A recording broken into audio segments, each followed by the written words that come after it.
'cause nobody cares, even though they're pretty low and their rent's in arrears. Matthew and Sam, Matthew and Sam, Matthew and Sam, Matthew and Sam. They've been working all day, all day, all day.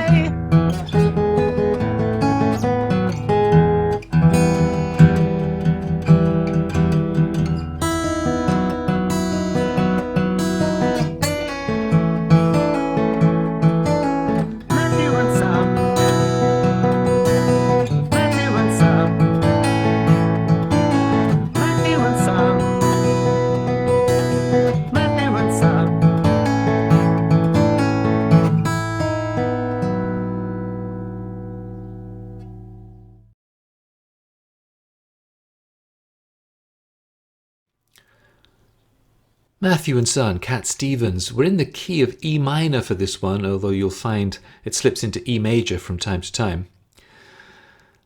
And of course the original has a whole orchestra thing going on. There's tons of different instruments. We are going to compress it onto one acoustic guitar, but it works pretty well. We'll start with the intro, which has this little 2-chord sequence at the beginning, the top line of the tab.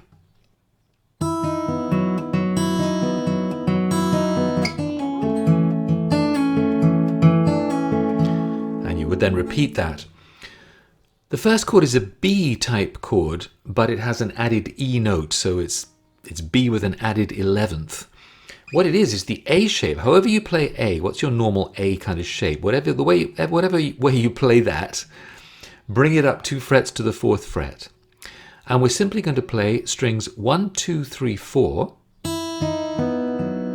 then 4 again, 1, 2, and keep that shape into bar 2, 3, 4, 4 again, 1, 2, 3, 4. So you can see you're effectively playing 1, 2, 3, 4 3 times, and in the middle of the first 2, you've got that extra 4th string. So you need to think of this as a 2-bar phrase. It's going to feel very syncopated. It's actually counting 1 and 2 and 3. And 4 and 1 and 2 and 3 and 4 and when I play it, I guess if I'm thinking at all in terms of a count, I'm feeling it going 1, 2, 3, 4 and 1, 2, 3, 4 and 1, 2, 3, 4. That just comes from a familiarity with the way that rhythm unfolds, because I know the song so well. If that helps you, then use that. But it's technically counting the way I showed you at the beginning. And if you've got that count down, it will work for you for the second chord as well.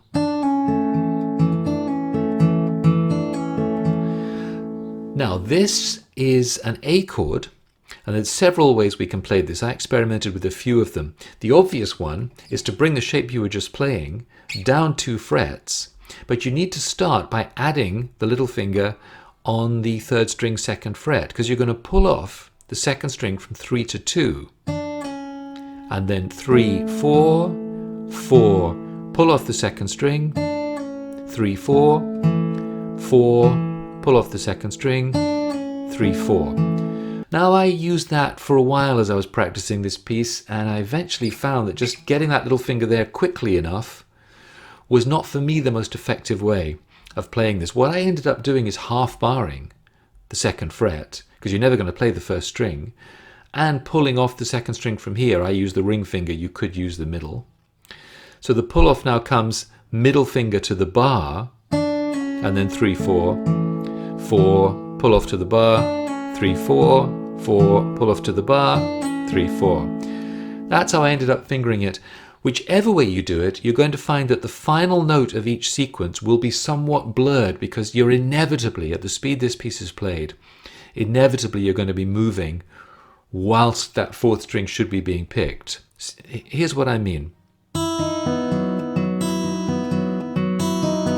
That final note, that final 4th string, 4th fret, it's going to get blurred. Don't worry about that. Just let that happen. If necessary, leave that note out completely and let yourself move in that motion. But if you do find that you hit it as part of the motion, somehow rhythmically it works better. So here slowly are those two chords, bars 1 to 4.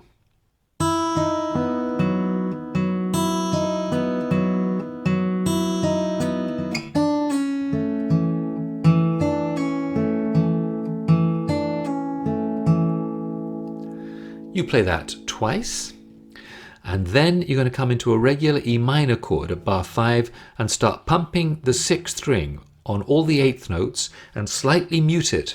Get that palm across the bridge, just touching the 6th string and the 5th actually. 1 and 2 and 3 and 4 and in 8th notes, and then expand the strum to cover the 5th string as well. 1 and 2 and 3 and 4, and so the energy starts to lift. So 1 and 2.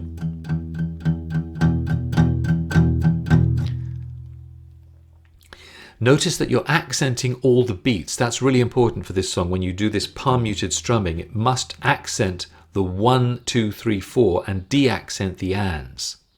You get that feel? 1 and 2 and 3 and 4 and 1 and 2 and 3 and 4, up at 8. You're into the actual song proper. Let me play through that whole intro again at full speed.